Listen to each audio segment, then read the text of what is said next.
Hello and welcome to Candidates on the Clock, hosted by the Newton County Chamber of Commerce, sponsored by Dual Deco Search Engine Marketing and Onyx Media Services. I'm your host, Lanier Sims. Today we're joined by Marcus Jordan, that's running for chairman of Newton County. To begin, Mr. Jordan, could you please introduce yourself, provide a brief overview of your qualifications for this role? Following that, just please outline your platform and tell us, what motivated you to run for office.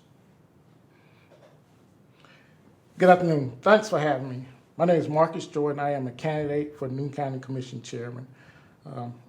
I come by way of, I got 25 years. This is actually my 25th year of working with Newton County government. I got 21 years in the tax assessor's office, and this is my first term as Newton County tax commissioner. I am a Navy veteran. I'm a leadership Newton County graduate, and also I've taken numerous courses in training with the tax assessor's office. Also, I have a master and a bachelor's degree from Luther Rice University. My master's degree is in leadership studies. Okay, thank you. So we're just going to jump into a few questions. First question, what is your vision for Newton County and how you plan to achieve it? My vision is simple, and I've been using the acronym BIT. Building the future together, investing in the future and the community, and transparency and community buy-in. And how to do this is definitely, we've got to come back to the table. We've all have to collaborate and sit down, and let's find out. Well, there are issues going on. Let's find out what the issues are. And one thing that I was thinking about, and I've been thinking about the whole weekend, we had came to an issue where the 2050 plan. I think we've gotten away from a lot. I think that our community is a lot different than when that plan was first done. I think we may need to go back and do that, because that would also allow us to address some zoning issues that we know that we have coming. Okay, thank you. Our next question is, how will you work with other county officials and community stakeholders to address challenges and pursue opportunities? No different than I've always have. Again, like I said, this is my 25th year working with Newton County. I've enjoyed working for the community, and I've always made myself accessible and willing to sit down and hear. I don't have all the answers, and I love to sit down with people such as yourself and get your thoughts and see how, okay, maybe we need to look at this, and then also talk with other people. They may have something different, and let's bring all that together and let's see where we go. I think we just really need to take the time, and everybody just have to listen to one another, and then we come up with a plan to address these things. Okay, thank you. Our next question is somewhat of a two-part. In light of recent disagreement among commissioners and the necessity for a more unified approach, what strategies will you employ to build stronger relationships, identify common objectives, and cultivate a shared vision for Newton County? Well, simple is two things. Let's first address being a part of leadership in Newton County. I can remember one of the first 2 days we spent the weekend away, and we just did group exercises, just learning one another. Then also kind of go back into when you leave. When I left going to the Navy in boot camp, you learn to you have to work with these people, because the people that you're working with right now, they can and maybe a deciding factor in saving your life. So again, I always wondered, and I was thinking about this today. In the Navy, you had to fold clothes a certain way. Then when you get in formation, dress right, and then you always had that one person that was always leading that squad. And so we have to look out for each other, because this is what I tell the staff there, because if they fail, then I fail. So I want to put them in a position to be successful. But as far as bringing the commission together, first of all, we need to sit down and have that dialogue. We need to have the camaraderie and sit down, and we all different. We just got to be able to accept that, and also learn to promote the county's business, because we work for the county. We work for the citizens of Newton County, and it's not my way or any other commissioners way. We work for the citizens of New County, and that's what we got to be about, the citizens' business. Okay, and the second part, you may have answered a little bit, and it's, how do you intend to promote cooperation and collaboration within the governing body to achieve greater harmony and productivity? Yeah, again, it's developing those relationships with everyone. And I believe as a leader, it's not because this person don't want to meet. No, if you're leading, you've got to lead. You've got to make yourself available to that person. Find out what's the difference. Because, I've managed 2 departments, and again, each person is different. And I kind of have to look at their situation and who they are, and to kind of get out, because you want to get the most out of them. And if you're trying to force them to do something, they're not gonna react so well to it. But if I try to make people feel like it's their idea, and if they buy into the vision that I've sold, then we're gonna be successful. Okay, thank you. Next question. How do you plan to manage the county's budget effectively and prioritize spending? And again, that goes back with working with the commissioners, each district commissioner, and along with the departments. Each department has their wish list, but at the same time, we've got to look at the monies that we're able to take in. But we definitely got to be linked up with the commissioners and working with them, and also the department heads to make sure that we're only spending what we have to spend. Okay, thank you. What initiatives will you prioritize to enhance the overall quality of life for residents in Newton County? I think the one thing that I've heard a lot about, and it goes back, is taxes. I think one benefit that I've worked in the tax assessor's office, responsible for the values. So I've done that position, which a lot of that is determined by law. There are laws that kind of govern that. I've been the tax commissioner, which does the collection of monies, and I'll be happy to say that within the first 18 months, we were able to recoup $9 million in taxes. And then also our residential property collection is 99.36%. So one thing that I definitely want to do, I want to actually get back with our commissioners, and let's look at our local homestead exemptions. And let's see, can we pass some of those savings on to our citizens? I know the standard exemption hasn't been changed since 1996. Their school board just recently changed the senior exemption. The city of Kelton just adopted it. All this happened, just adopted a homestead exemption.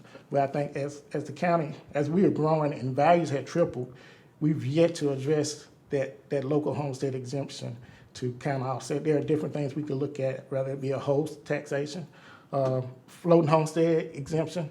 We need to go back and try to visit. Let's get with the commissioners. Let's visit different options that we can look at to kind of get those savings back to our residential homeowners, and they're not that burden's not on their back. Okay, thank you. What measures will you implement to streamline government processes and improve efficiency? Not going in no different as tax commissioner. You go in and you look and you assess and see where things are, because you don't want to just go in and say, oh, I'm gonna do this, I'm gonna do that. I definitely want to go in. Let's look and see where we are as it relates to our process.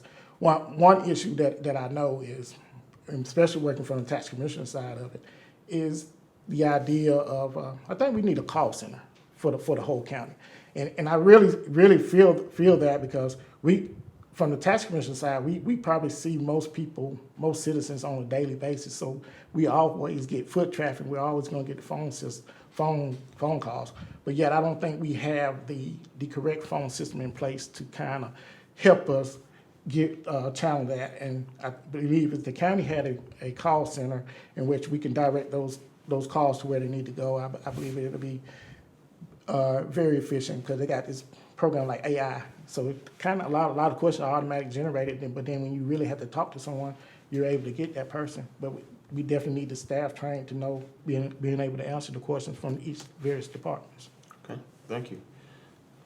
Next question, how will you ensure that residents are engaged in the decision-making process and have their voices heard? Great question.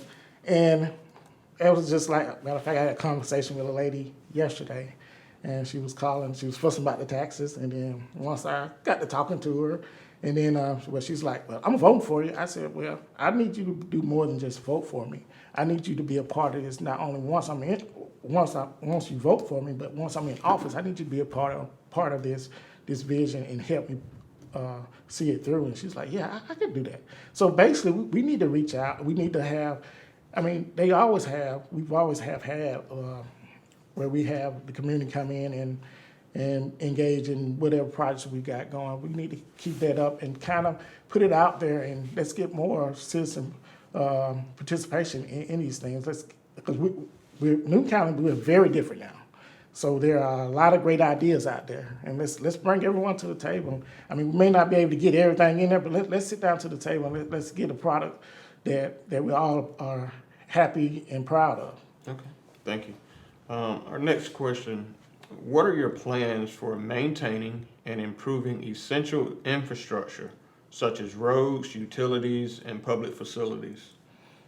Going in, I want to look at where we're at, and definitely we have got splash projects going on, but we also need to get back to where we're gearing and let's find federal and state grants and funding for some of these projects as well. Let's not rely on the taxpayer on their back for every penny. But let's get out there and let's do some research and find out what kind of monies can we get from the federal government to, hey, we're doing this project along I-20.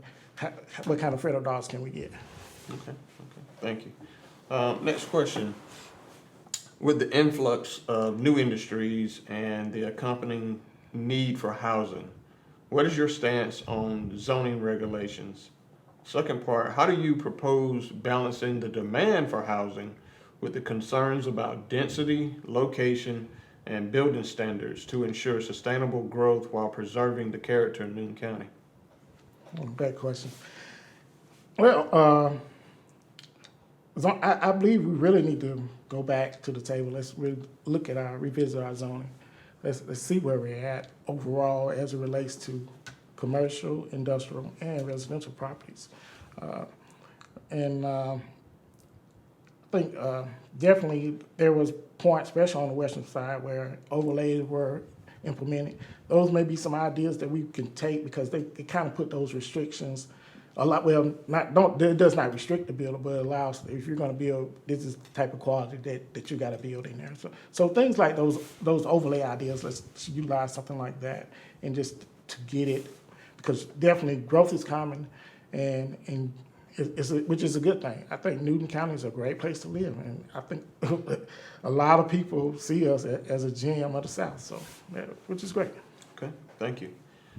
Next question, how will you collaborate with educational institutions and businesses to improve workforce training and educational opportunities? Great. And that's part of one thing that I would love to see is actually getting with our educational institutions and let's doing internships. Let's find out what kind of jobs that our industries are needing and how can we better serve them. And I was thinking on the way here as well, I would love to have that internship, starting out definitely with the county, but let's go into these our businesses, find out, okay, can you bring in, are you able to partner with us to bring in, let's say 20 students to work with you and get them an idea, and let's get them workforce ready. So they'll have an idea. So when they're in school and training they'll know what path they want to do or have an idea. We never know exactly what we want to do when we get out of high school, but at least let's give them an opportunity to see different things and how it works. Okay, thank you, and thank you for participating in Candidates on the Clock. At this time, can you close us out with any additional information about you, your campaign, and how the voters can get in touch with you? And thanks for having me. My name is Marcus Jordan. I am a candidate for commission chairman. Again, my vision is a simple acronym. It's building the future together, investing in the future in our community, and transparency and public buy-in. I'm definitely excited to be running for chair And I ask that you join me into Let's Making a Brighter Future for Newton County. And I can be reached at electmarcusjordan@outlook.com as an email. And I actually visit my website, electmarcusjordan.com, and then it'll have all the information. And I'm just honored to be of service to Newton County for the past 25 years. And I thank you all for having me. All right. Thank you. Thank you.